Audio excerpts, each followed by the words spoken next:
Enterprise Insurance Insurna Chile promo is now bigger. Just buy or renew your motor insurance for a chance to enjoy the ultimate football experience. Live, feely. Hurry now. Enterprise Insurance, I'm on my way. Buy or renew your motor insurance and stand a chance to enjoy an all-expense-paid ultimate football experience. Plus, you get free fuel coupons, shopping vouchers, airtime, and data bundles. Promo runs from January to May 2026. This promo is regulated by the NLA on the Caritas Lottery platform. Terms and conditions apply. Enterprise Insurance, trusted for 102 years since 1924. Enterprise, your advantage. 10 years of memories, 10 years of adventure, 10 years of culture and crazy good vibes. This March, we are turning it all the way up from the 1st to the 8th of March 2026. 8 days, 14 regions, one legendary caravan. Rolling out from Greater Accra through Eastern and OT, up north to the Northern and Upper East, and all the way to the Western region, hitting iconic destinations across Ghana. Expect non-stop fun, breathtaking views, deep cultural immersion, and unforgettable moments. This is more than a trip. It's culture in motion, adventure without limbs. Seats are limited, and this is the 10th anniversary edition. You cannot miss this. Call 0205-973-973 or 0558-973-973 to secure your seat. The Heritage Caravan 2026 is powered by Channel 1 TV with support from Citi FM. Terms and conditions apply. The Heritage Caravan 2026. Experience Ghana like never before.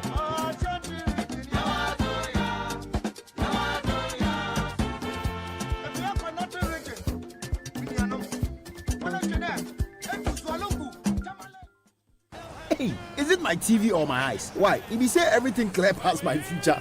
Charlie, it's not your eyes, it's the TCL C6K QD Mini LED TV. With QD Mini LED technology, you get deep blacks, bright highlights, and colors so real. See, even the referee's board head, they shine. Movies, football, gaming, every detail sharp like a new razor blade. If your old TV they show bleh bleh, Charlie, it's time to upgrade. Visit any Electroland Ghana shop for yours and enter the ongoing Achedia promo. TCL C6K QD Mini LED TV. TCL, inspire greatness.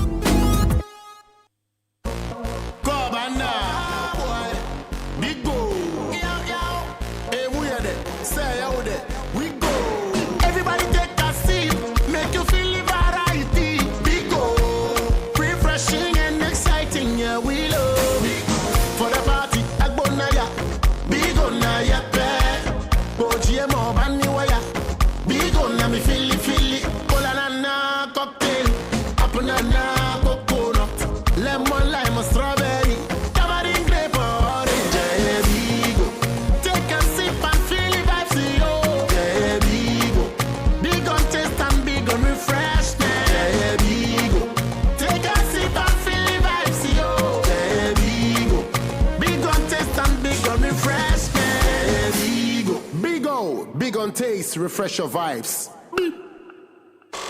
City 97.3 Accra. Africa, twende sasa. Let's go now. De Dakar, Dar es Salaam. Minel Koya, Raila, Cape Town. De Luanda, Maputo. We rise as one.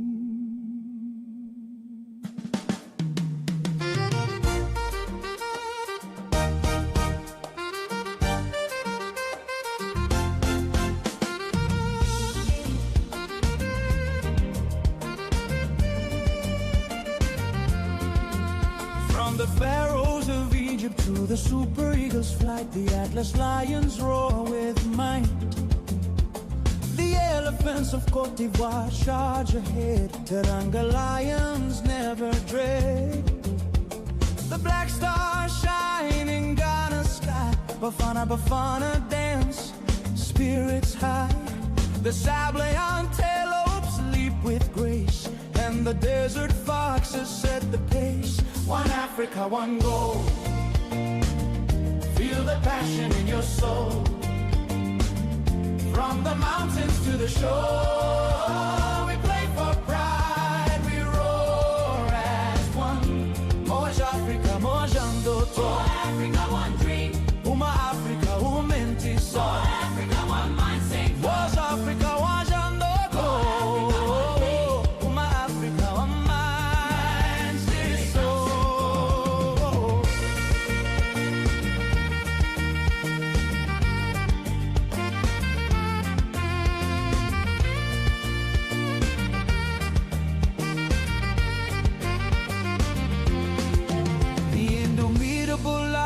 Never fall.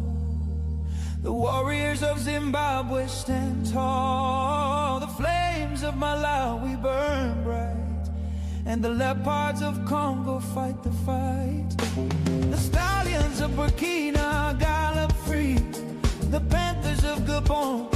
Hello there, welcome to Inside AFCON 2025 on 97.3. I'm Gabi Ofe, your host for today. You can find me on X at Gabi Milito7. The show is always interactive, so you can share us with your thoughts. 0539 986 996. Welcome aboard to the place for everything AFCON talk. All the updates, the previews, the reviews is live here on your favorite dial 97.3. Mali will be looking to win a game in regular time for the first time at this AFCON as they meet the Teranga Lions. One-time AFCON champion, Senegal won it in 2021, and they'll be looking to win it again. For Mali, they are yet to win an AFCON title, and for the teams that have progressed to the quarterfinals, they have a combined 22 African Cup of Nations titles. Interesting. Welcome again to the show. It's an interactive show like always, so just join the conversation. I've got Bernard Abeku also in studio with me, and then Yao J. Minta. Good afternoon, guys. So welcome to the show. Thank you. Good afternoon. Good afternoon. We good? Yeah, good. Fantastic. Nice one. Let's get straight into the conversation. Let me start off with the lineup for the two teams, Mali taking on Senegal. That game kicks off at 4 p.m. and then later at 7 p.m. there is Cameroon up against host nation Morocco. That's the first of two quarterfinal games kickstarting today. Mali start off with Diarra in post. There's Diarra in there. A back four of okay. All right.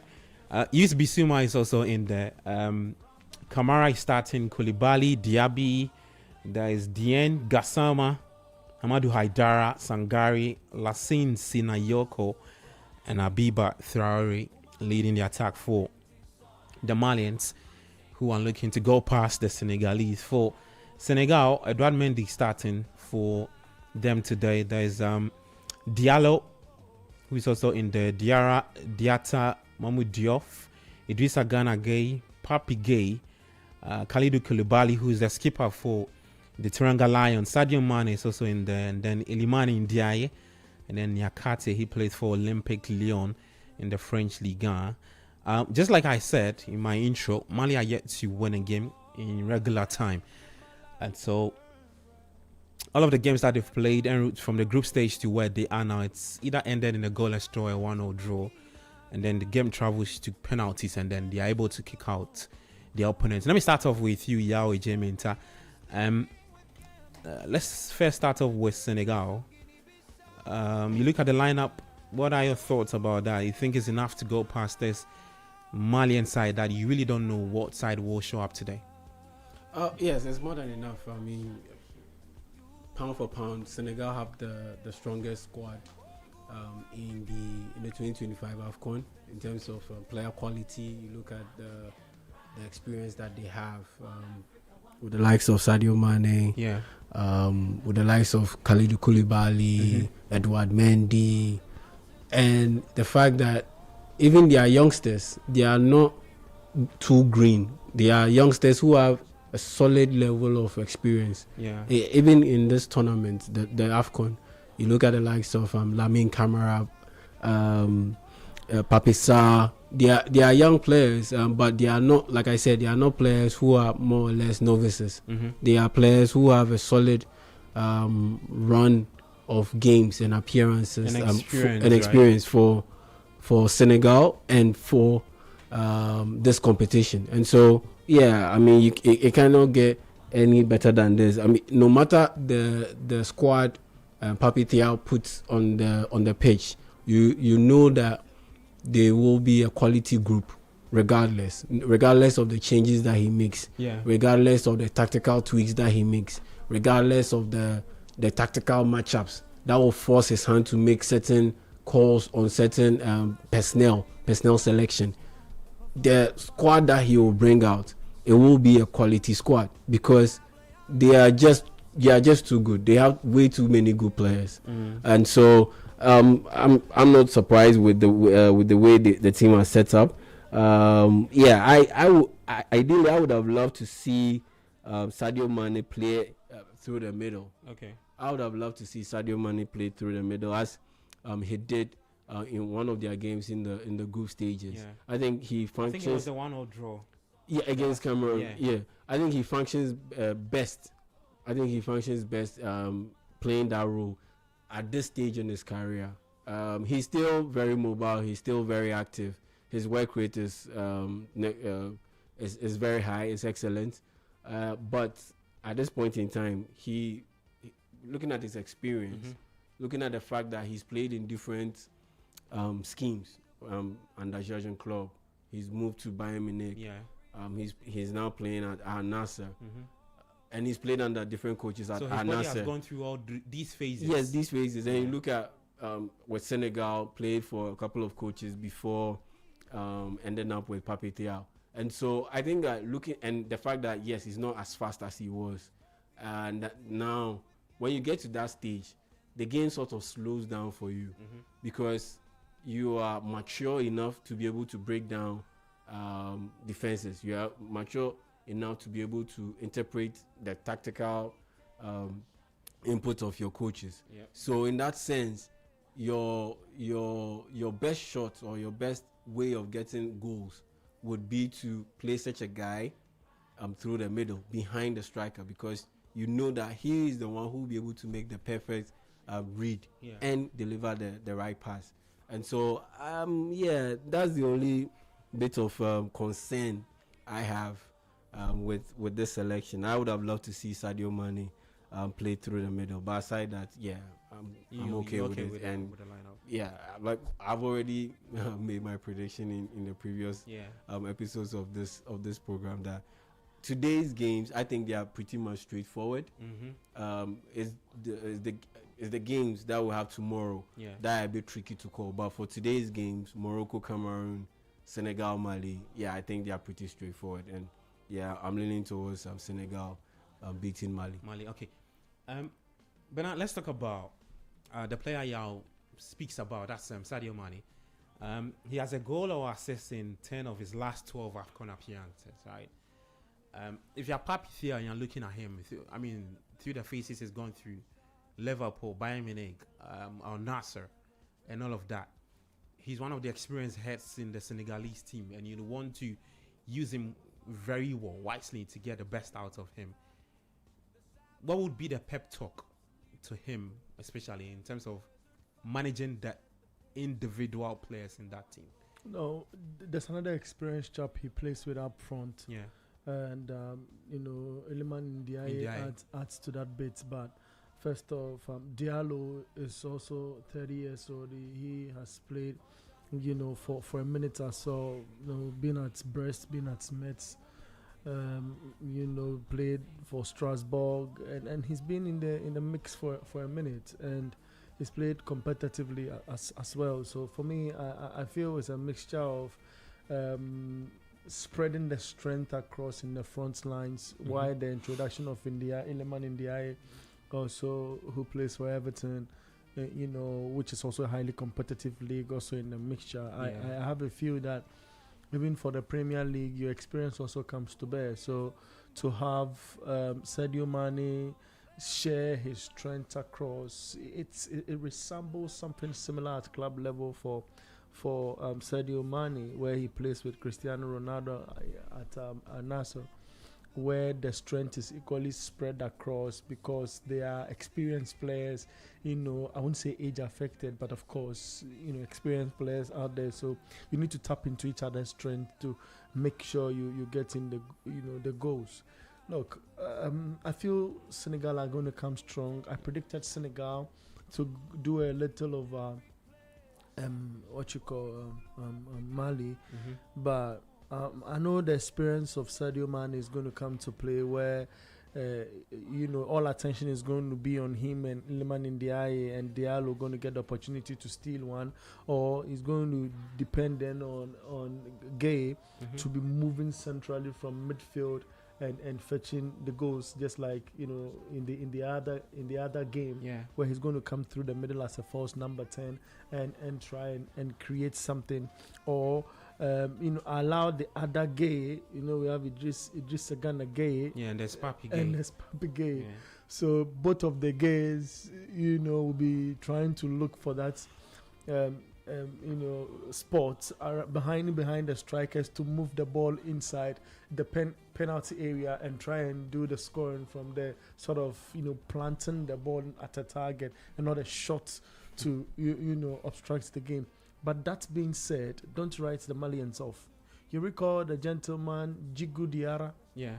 Fantastic goalkeeper from the spot against Tunisia. Tunisia got the lead, and in that game, if you could recall the goal, the manner in which the Tunisians got their goal, he was caught ball watching because he thought the guy was already in an offside position, and then the ball got into the back of the net. So he needed to redeem himself, and then came back on the spot kick to be very strong and make sure.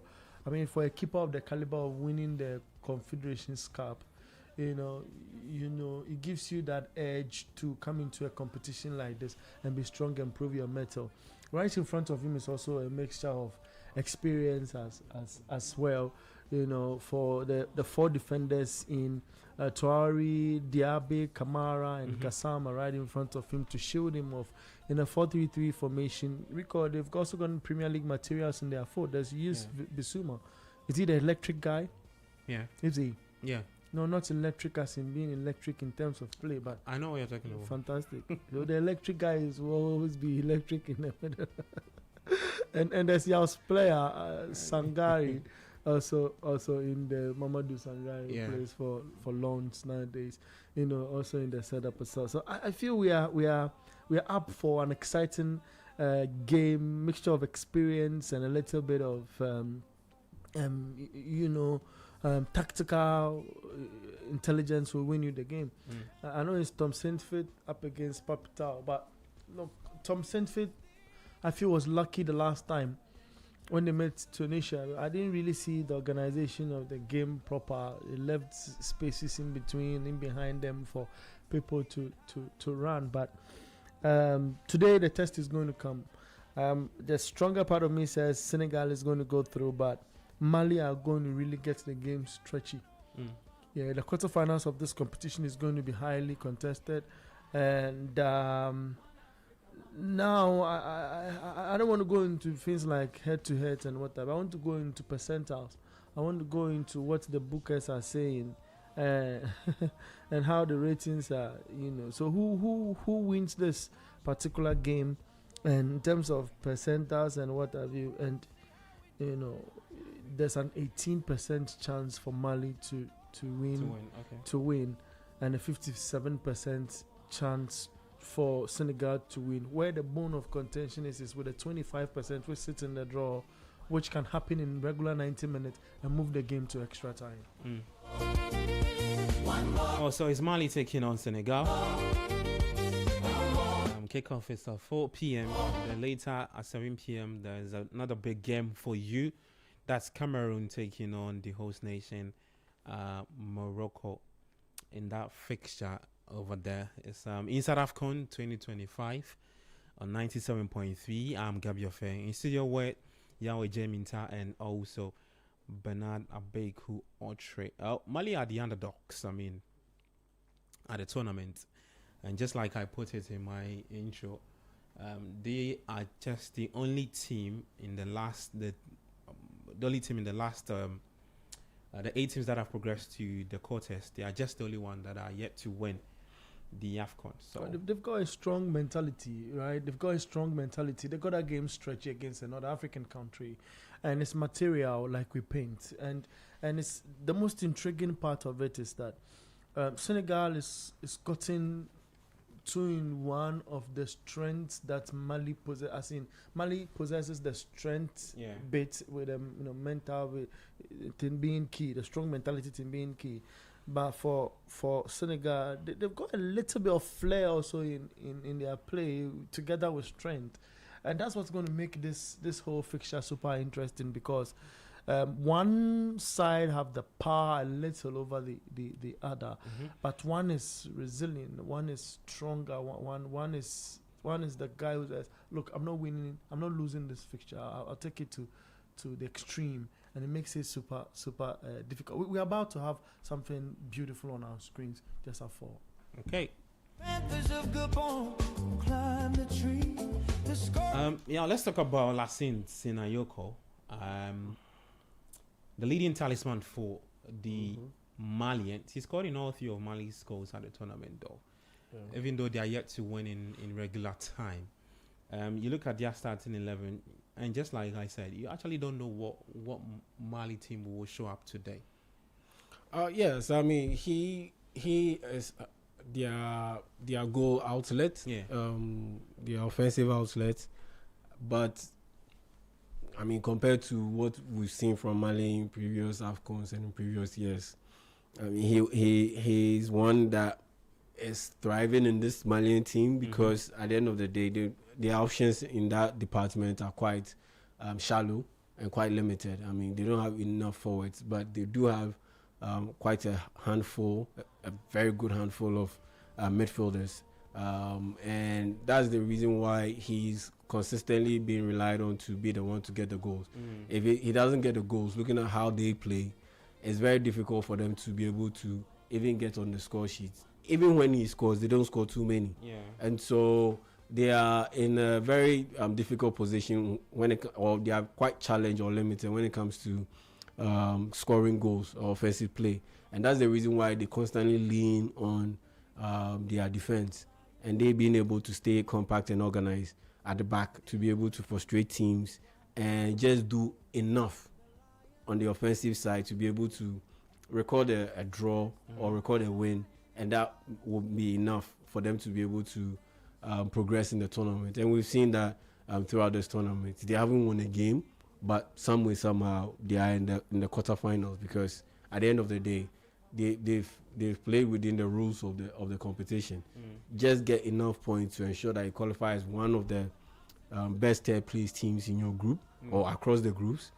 And once you get beyond that stage, you can play haram football throughout and still end up winning the tournament potentially, because at the end of the day, even if you don't score a goal, once you ensure that your opponent don't score, you'll be able to force the game all the way to penalty shootouts. And if you are quite efficient in the penalty shootouts and quite good in your execution, yes, you can win games that way. And we've seen several countries do it. And so, Mali, one thing I've loved about them is that they have some very good creative players, but they've identified that despite their creativity, they do not have that firepower up front to ensure that the creativity gets translated into goals. And so what that means is that you need to play very conservative football and rely on those very creative players like the Yves Bissoumas, Hamadou Diarra, and the likes of Amadou Haidara, and the likes of Habib Traore, to be able to create certain magical moments, just enough for you to be able to get a goal or two, and then you can you can use that to ensure that you do not lose the game. I think for them, with their mindset, per what we've seen so far, is don't lose the game. If you don't lose the game, don't concede. If you don't concede, we have a good chance of qualifying or getting a result from the game. And so that can only get you so far in the competition. But I don't think it will be enough against Senegal, because look, even if Sadio Mane, I believe, is being played in a position that won't necessarily help out his team overall in terms of the output. I think the best position will be to play him through the middle and have someone like I see on the bench, Ismail Assar. Yeah. For me, Ismail Assar should have ideally been the one playing on the left side and have Sadio Mane. That's the chap who plays for Crystal Palace. Yeah, Crystal Palace. Yeah. And have Sadio Mane playing through the middle behind the striker. Yeah. Then once you flank him on the right with Iliman Ndiaye, then you know that you have quite a very well balanced team in there. But for Mali, yeah, like I said, yeah, do not concede. Once you don't concede, you give yourself the best chance of qualifying to the next stage. And I look at the midfield. You have Lassana Coulibaly, who plays for Lecce, and Aliou Dieng. Aliou Dieng is quite familiar to followers of African football. Yep. He plays for Al Ahly in Egypt, and he's very old school DM. He's a very old school DM, and yes, they've lined up with a 3-man midfield, but clearly, it will morph into a 2-man pivot because when the game begins. Yeah, when the game begins, because Lassana Coulibaly, it started under Eric Shell at the last AFCON. Bissouma, in their first game, they lost to South Africa, and he got pulled out of the game around 65th minute, and Lassana Coulibaly was introduced into the game. Once you were introduced into the game, they got a lot of balance in that particular game from then on. And Eric Shell started playing Bissouma off the bench. Yep. And what that means is because Coulibaly does his job, and that's pretty much it. He just cleans up everything defensively and just lays on the ball to the likes of Amadou Haidara and let them do their work. But Bissouma, as part of that double pivot, defensive midfield pivot, he tries to be very elaborate. You know, he's that kind of player. You can't coach it out of him. And that style comes with its own risk. And if you are playing for this Malian team that doesn't score too many goals, that's an issue. And so, in that sense, he had to drop to the bench. Okay. But in this game, he is starting. Bissouma is starting. And it makes perfect sense because you already have Aliou Dieng in there, and you have Lassana Coulibaly in there. So your protection is sorted out. But at the end of the day, you need a little bit of an outlet, a guy who can link the midfield to the strikers. And yeah, Bissouma is that kind of guy. He can carry the ball and he can also deliver a pass. So I think for me, yeah, this Mali setup is just brilliant. Knowing very well that yes, Amadou Haidara's best position is through the middle. That's where Bissouma is playing. But at the end of the day, just as you mentioned, the name is on the screen. Yeah, but at the end of the day, man. Yeah, but at the end of the day, if you play both in midfield, that means you have to drop one of your two holding midfielders, and against the Senegalese team, that would be a very bad thing to do. And so he's being forced to play on the right side of their 3-man forward line. What that means is that he'll just tuck infield, and it will be down to Hamadou Traoré to be the one galloping down that right side and providing that bit of width. A lot will depend on him. He served as the captain before, and so yeah, he has to step up and be able to be the one to cover that right side, because he will have a lot of space to run into and be able to deal with. Okay. There's a fact I would want to go into. You want to put out? Yes, please. That has to do with... that has to do with Abongali Tom.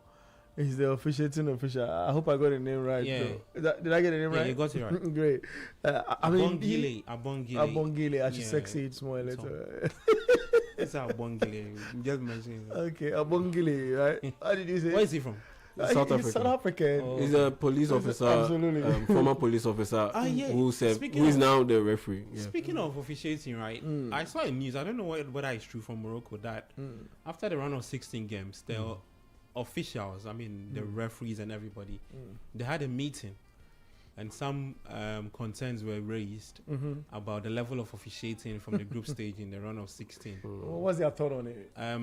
So there was one bizarre penalty taken in one of the games. I can't recall. The VAR to some decisions were had a lot of question marks around it, and so they met to look at all these things, so review them, and not let that happen again in the quarterfinals. Because where we've got into is crunch time, it's business time. You can't go and take any quote unquote funny decision against an opponent, and then you end up messing the beauty of the tournament.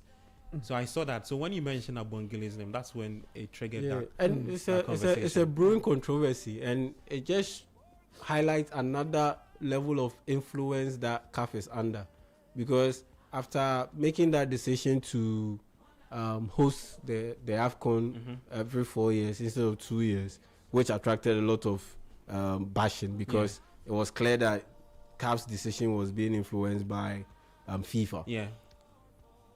Now the referees, the referee who was appointed to officiate the Morocco Cameroon game, originally he was Egyptian. Yeah. But the Moroccan FA protested, and now it's a referee from Mauritania. So yesterday, that is Mauritania or Mauritius. One of them, is the one going to officiate the game. And Egypt, now that Morocco has successfully made that protest, they successfully had that protest. Egypt, I understand, is also protesting that the Moroccan referee who has been appointed to officiate their game against Cote d'Ivoire should also be replaced. Wow. I'm sure, and it's not a good thing, because at the end of the day, discussed at that meeting. Because apparently there are political tensions between Morocco and Egypt. But at the end of the day, that shouldn't influence it to this point that the referee who is there to do a job, he's an individual. It's not a body or a collection of individuals where maybe opinions might, an opinion of maybe a senior person might influence the rest. It's just an individual who is there to do his job. It's more or less like an audition because the World Cup is in 5 months' time. So why would you make it look like the referee or the official wouldn't be able to conduct himself in a professional way? And that for me is a bad look picture on the tournament. I like the point that you've raised, because CAF would have to submit a list of referees to FIFA after this tournament based on their performance throughout this tournament. True. And so if you are saying that the referee is an Egyptian and that you are preempting that you go into the game and not be fair, well, allow him to go there and do. Yeah, I mean, that's not a good point. That's a good point. And So he gets rated. Yes, already. That CAF have been receiving a lot of criticism over the past months and in recent time, that they are favoring everything Morocco, that they are under the thumb of Morocco. Whatever the Moroccan Federation wants, they kowtow to it. Yeah, they kowtow to it. And if this is what is happening, then it's not a good look. It's not a good look at all. Well, Bernard, you want to talk to us about Abongile, right? Abongile, I mean, y'all started it right. From South Africa. Yeah, he's like the Daniel Lai in South African. Okay. Premier So League. that's one of their finest. That's one of their finest. And people feel he's highly controversial. You check his traits, the decisions he makes in certain games. But the FA believes he's one of their finest. He's been the FIFA referee in FIFA's list from about 2020 up until now. Okay. And it tells the kind of work he's put into, retiring from the police service to do a full-time job as an officiating official. He's just 33 years old. So to have come that far with that young. age in officiating is quite impressive. Yeah. And again, he's officiated in the FIFA Under-20 World Cup. Okay. And he's officiated in World Cup qualifiers as well. He was the same officiating official that officiated Mali and Tunisia. That saw Mali come this far in the competition. So, I mean, he's an interesting figure who the federation... He's come under a lot of criticism from coaches, from journalists in South Africa, and even the fans for certain decisions he's taking in high-profile games like the MTN 8 Final Cup in 2023-2024, and what they call the Nedbank Cup Finals as well. So domestically... He's got his stamp or his feet on the ground as an officiating official. On the African continent, he's also that guy who has a bit of games on his card, in World Cup qualifiers, and he did a Nigeria Gabon game as well, for one of their games in the World Cup qualifier. So. Look, this is an interesting figure on the African soil. I mean, it is because of the controversies around the officiating officials why I bring this argument into it. So, I mean, we should cherish our own as Africans in terms of officiating, and paint the picture to the other parts of the world or the African continent that look, we've gotten the right men here to go ahead and do the trick, because this is a game he has passion for. So for him to resign or retire from the service and take this job as a full-time job, it means he wants to get somewhere with this. I will be very pleased seeing an African dominate here, because it's an expanded World Cup. What are we waiting for? It's an expanded World Cup. I feel we should have Africans officiating at that level. And look, every top official has gotten a bit of controversial things around him. We've sat, behind a computer and not only read, but watched the referees being interviewed, in the foreign front, talk about the pressure they go in, even when they are at the airport and people see them and they want to attack them, and sometimes they will need the guidance of the security and all.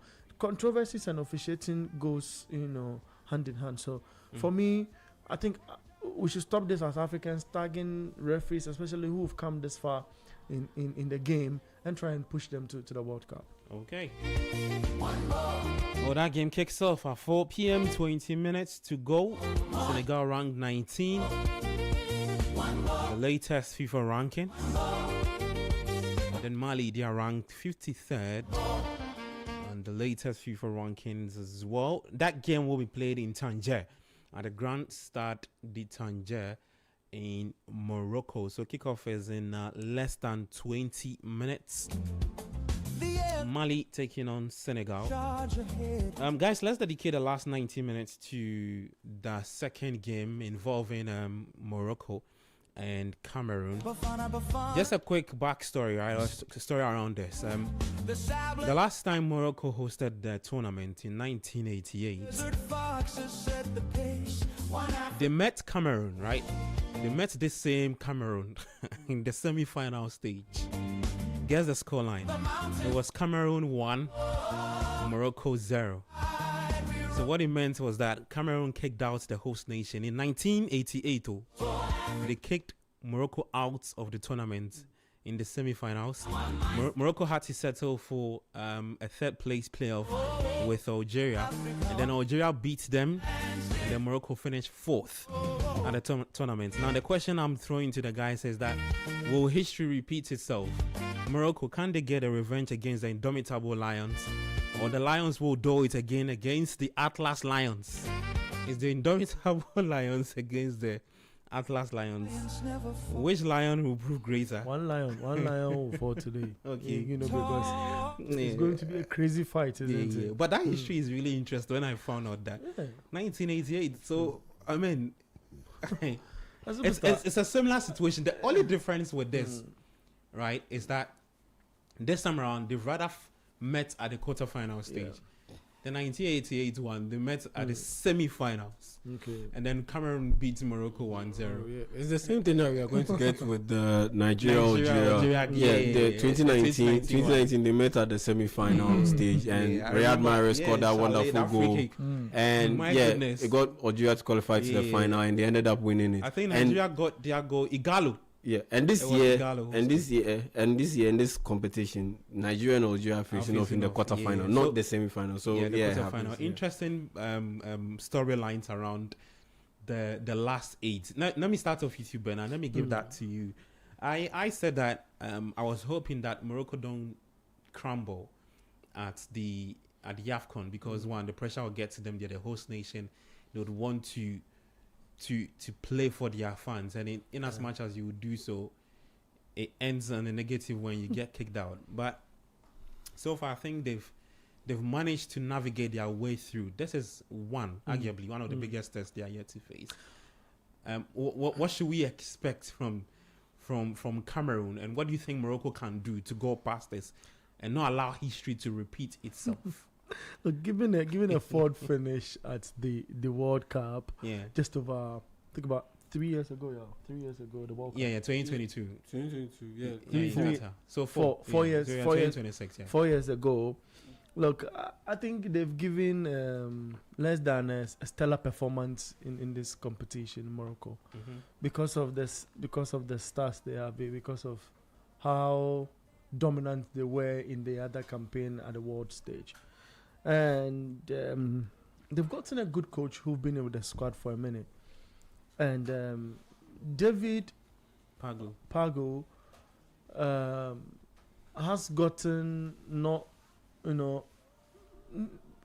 I nearly say he's gotten nothing to prove. Look, he's gotten something to prove, but I have a feel that if you pair, and I choose my words carefully, because if you pair me with the experience Walid has had with this Moroccan team, I feel Walid is the guy to lead the North. But for the performance which the fans have criticized of the Moroccans, because they thought they were going to be much fluid and go all out and entertain the fans as well. Because if you take the entire 16 teams in this game, right, in this competition, 24. I'm still of the old. 24 teams in this tourney. The side that's gotten massive support is the Moroccans. In terms of spectatorship? Yeah. Okay. I mean, obviously. No, in terms of spectatorship. It will be so because they are the from host the nation. group stage, because they are the host nation. Yeah. Right from the group stage up until this time, so they want to be entertained. They want to be in the AFCON. Yeah. Not to cut you right. Let me buttress your point with this. That do you know Morocco are actually one of the teams with the most possession in terms of they like to keep the ball to themselves, control things and all of that. Morocco are, and they are facing a team that is also less when it comes to keeping the ball more. So Cameroon rather like to do the opposite of what Morocco will do. So that's hit Morocco on the break. You get it? So if the fans are saying they are not happy with what they've seen, what do they want again? Yeah, it's shocking. Maybe they want to see a lot of goals. Okay. From them, from what you described, the kind of play they exhibit. Look, you spoke about a certain record initially talking about how the Moroccans were able to do one, against the Cameroonians. Mind you, it was just 2017 that Cameroon came in strong and lifted this cup. Speak of 2017, I'm certain. Yeah. And look, they have that record also sitting at the back of their minds. The 18th is the 80-something is quite a long period. So they know that, of course, head to head, they might have, not been favorites in this particular fixture because of their style of play and their DNA and all of that.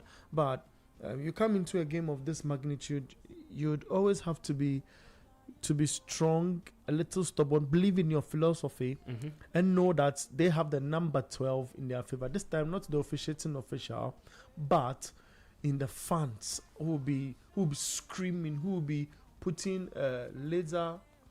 Those flashes. Yeah, man. Yeah. To the faces of the faces of the players, to try and obstruct play, and especially when there are free kicks and all of that, in this game. So I feel between the two coaches, of course, he's granted an interview and mentioned, your guy David, Yeah. he's granted an interview and mentioned that he feels the favorite is Morocco, but these are politics. These are football politics. They throw the jabs for those to sit in your brains, but I'm not sure Morocco are going to live by that. Walid himself is not going to live by that because they want to win the African Cup of Nations and prepare for the next World Cup that they want to go in and co-host. So for me, I feel this is going to be a cagey encounter, especially with how the two sides play. Yeah, you tipped Morocco to win. Yeah, yesterday. See, waking up this morning, I begin to rethink. Oh, why? Yeah, it's the same thing with the first game that we didn't know. I rethink it and I watch their games again. Okay, I watch their games again at the group stage and I look at the opponents that they faced and the kind of game they presented. If Morocco don't take care, it might just be a surprise to them. Because they're going to soak in the pressure and allow them play. But that break will be deadly because they know how to defend and they want to experiment that in this game. Okay. Yeah. I mean, we've said a lot yesterday about this game, though. But I just want us to touch on the individual players. So let's start off with Morocco. If you're Walid Regragui, are you throwing on Ashraf Hakimi? You've unlocked another side of this team. Yes. I'm starting him and I'm putting him on the page. Mazraoui, you can use him more or less as a more or less like a wing back, and his numbers have been decent in this tournament, though. Yeah, cool. Yeah, well, thinking about it, yes, you can use Ashraf Hakimi. I'll use him as an orthodox winger. Oh, okay. I'll use him as an orthodox winger and play Mazraoui as a right fullback in that sense, because if Morocco had top level defensive cover, then ideally it would have been the best thing to do would have been a 3-back lineup or 3-man unit at the back. But yeah, their central defense, you take Naif Aguerd out, yeah, not too. You don't trust. Not too good or not the best. But once you have Ashraf Hakimi and Mazraoui in there, yeah, it leaves you to ask, okay, which one would be the better option? Do you pair Aguerd with Mazraoui in central defense and you play Hakimi as a right fullback, orthodox right fullback, or in my estimation, move Ashraf Hakimi into that full-on winger position? Then you have Mazraoui as a right fullback in there. So for me, yeah, that's how I would use Ashraf Hakimi, because at the end of the day, he played in their last group stage game, and he came off the bench. He played like 25 minutes, almost 30 minutes, and then their last game that they played, the round of 16 game, he also featured. Yeah. So yeah, he's been able to knock out that little bit of rust that he had while he recovered from that serious ankle injury he picked up in the Champions League. So yes, I'll definitely start Hakimi and play Mazraoui in behind him, because at the end of the day, it pretty much consolidates your dominance on that right side. And what that does is that it makes life a little bit easier, a little bit less congested in the middle. That's when you have, and unfortunately for Morocco, that's where you have your best performing player in the tournament, as in Brahim Diaz. That's where he operates, and that's the best way to be able to utilize him. And so yeah, I'm starting Ashraf Hakimi and have him play on that right side with Mazraoui. Yeah, I think that's what I would do if I'm Regragui. Okay, Brahim Diaz to get a goal, El Kabi to get against Brahim Diaz, Cameroon defense. Yeah, I think those guys. I think Morocco will score at least 2 goals in this game, because at the end of the day, like I've said previously, that Cameroon defensively, they are not the most disciplined, and their high line is quite suspect. You can play a high line, and yes, it's risky, but you can do it in a way that would make it very difficult to be able to stay onside. Yep. That's the thing. We've seen it happen with Barcelona and the Hansi Flick for multiple years. But the way they set up their defensive high line is a bit suspect. it's a bit clumsy. Sometimes you can clearly see that they are not on the same page. The line that they set up, it's not straight. It's a bit crooked. Mm-hmm. It's a bit jagged. Yeah. It's not straight.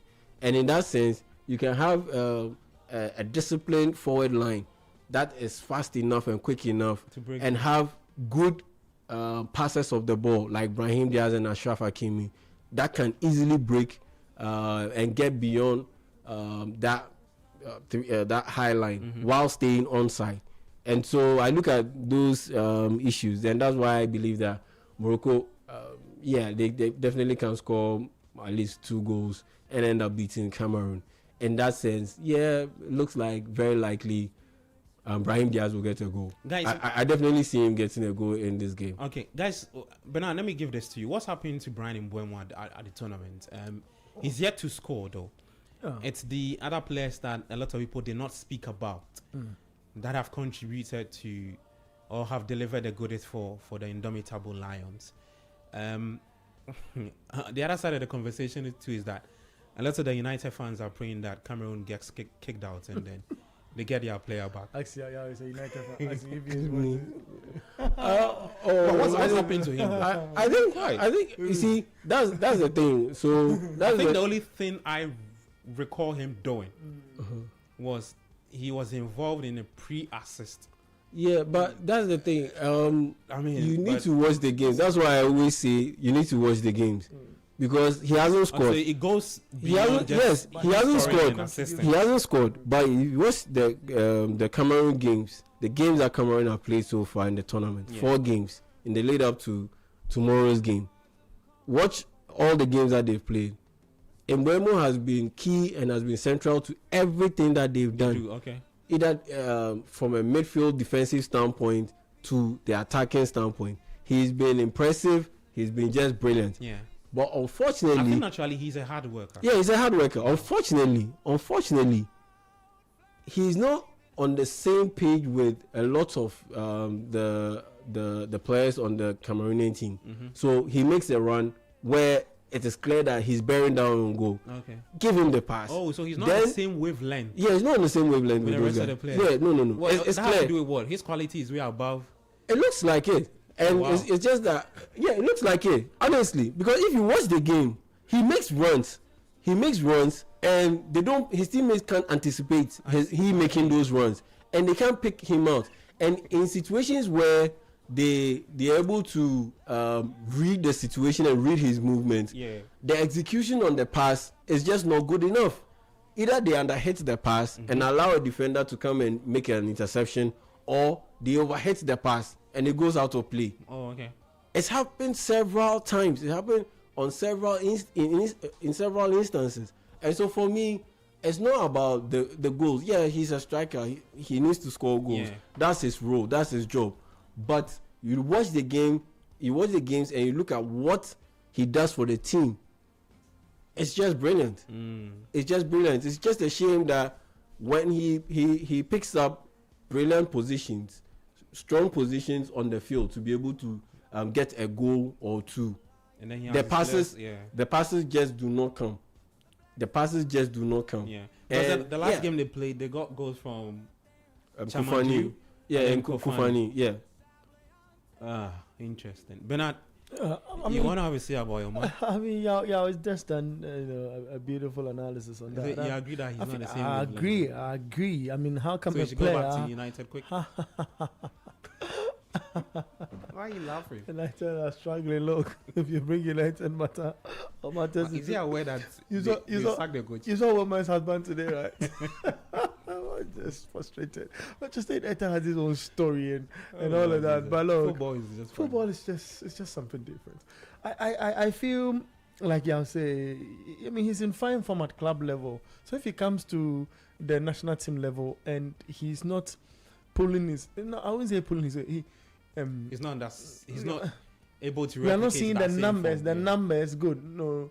Same form is he's not performing, but he's performing. So you are focused. So same numbers, goals. Absolutely, goals and like he does at the club level. You know, then it comes back to the coach and what he's doing. You know, with a brilliant talent in that fold. because you unleash him and he's getting you goals. Why are you not letting the players play according to his tune? And I've seen this, on repeated count, where a player gets into better position, and it's just a bit of locating him. We've seen that with Victor Gyökeres at Arsenal. We've seen that United with Benjamin Sesko. We saw that earlier on a little bit with the Keteke at Liverpool.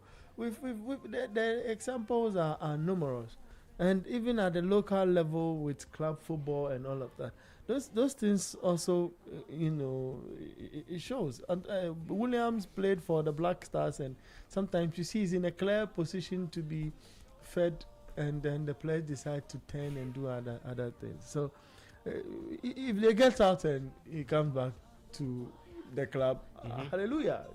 Who wins like this? Okay. Well, it's the host nation who are in action later at 7 against the 5-time AFCON champions. The last time Cameroon won it was in 2017. Morocco themselves, the last time they won the AFCON was in 1976. And the last time they did a host and win, they tried doing a host and win, was in 1988. And Morocco had different ideas, decided to kick Cameroon had different ideas, decided to kick Morocco out of the tournament. Hopefully that is not repeated. Inside AFCON 2025 on 97.3. Guys, let's do quick predictions again, and then we send the show home. Let me start off with you, Yao. Mali, Senegal, it starts in 1 minute. Mali, Senegal. I'll go with a 2-0 win for Senegal. Okay. Yeah. Do you want to mention those who score?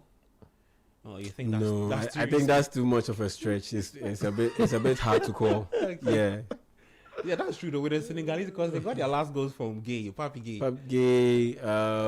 Ibrahim Mbaye came off the bench. He scored. Sadio Mane has scored. Nicolas Jackson has scored. So yeah, that's very difficult to say. Bernard. Mali, Senegal. Who's winning? Mali, Senegal. Senegal is a win. 2-0-2. I love the Mali goalkeeper, but I think Senegal is so strong. Okay.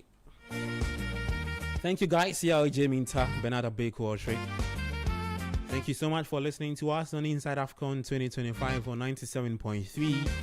I'm Gabi Ofel, way back on Monday, right? Yeah, on Monday for Inside AFCON. But later tomorrow, there's the Republic of Football right here on 97.3, and then on Sunday, same. But we're back later tonight. We'll bring you that commentary involving Cameroon and Morocco at the Prince Moulay Abdallah Stadium in Rabat.